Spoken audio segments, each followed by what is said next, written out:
I'm Keith Cohen. I'm the owner of All Washers Bakery. We're in one of New York City's oldest and most iconic food establishments. And this is how we make our croissants.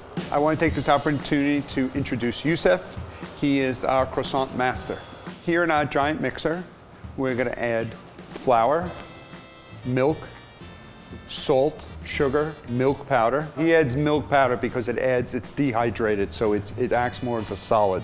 When we first met Youssef, we tasted this croissant. So when you look at it and you taste it, you don't change his recipe. Yeast, water. Ice water is very important, especially during the summer. It brings the mix temperature down. So you don't want too hot of a dough, because what's going to happen is the dough is going to proof, but more importantly, your butter is going to start to break down. And finally, butter. We source our butter from France. Every country has their own terroir. Because butter is so integral to the taste of the croissant, we felt it necessary. Once the dough is mixed, we want to be able to pull it out and chunk it into 6-kilo increments. Much like a lot what we do here, there's a resting period. Pre-shape gives strength. So one of the critical things, almost like bread, is you have to give strength to your dough. In order to pre-shape it, you want to make sure you're gentle with the dough. You want to fold it under itself without damaging it too much. That dough has to have that stretch and that shine. When we talk about letting the dough proof or rest, you'll also see about a doubling in the size of the volume. You're going to punch the dough down. After it's doubled in size, it's going to give it a time to deflate. You'll take a little bit out of the gas. It will tighten up on you a little bit, and it'll be ready for the freezing process.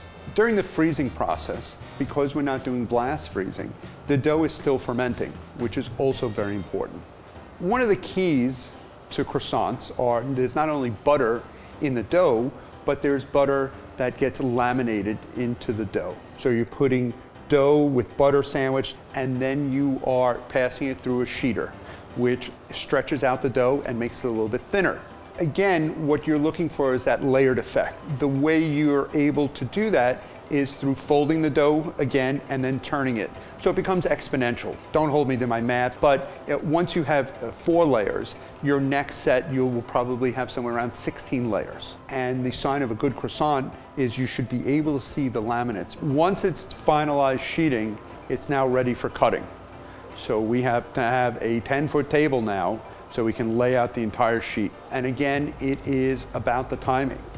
So we're able to cut it quickly. After it gets cut into strips, it now has to be cut on the angle so you can get that beautiful triangle. The shape of our croissants aren't crescent, they are oblong. Youssef has developed, I believe, is somewhat his own technique of taking the croissant and giving it a little bit of a stretch. And with each little stretch or each little pat that you see it does, it gives a little bit extra, so you get an extra roll, and at the same time it gives it a little bit more strength. So in addition to our regular croissant, we do a pain au chocolat. It's a little bit easier to roll, but again, there's a technique, the way we use the chocolate batons, and making sure that it's rolled tight enough so they don't melt when they're baked. Once again here, temperature is working against us. Once we're done rolling the particular sheet, whether it's a plain croissant or a pain au chocolat, we're going to put it right back in the freezer. The proofing stage is a highly critical stage for croissants. Things that get overproofed could have a tendency to collapse in the oven, and/or one of the key indicators is the butter coming out of the product. The egg wash gives a nice shine to it. It's more aesthetics. We bake our croissants off at 350 degrees in a convection oven. What's happening now that the heat is starting to bake the croissant, again, you are getting some oven spring to it. You are developing that beautiful honeycomb interior. The butter is starting to melt throughout the product, not completely out of the product, but into the product itself. And again, through the Maillard reaction, you're getting a beautiful crisp crust to it. Best time to enjoy a croissant is when it's room temperature. You're allowing the butter to get reabsorbed into it and allow some of the gas to escape. It's very important to achieve all your full flavors after the product reaches room temperature.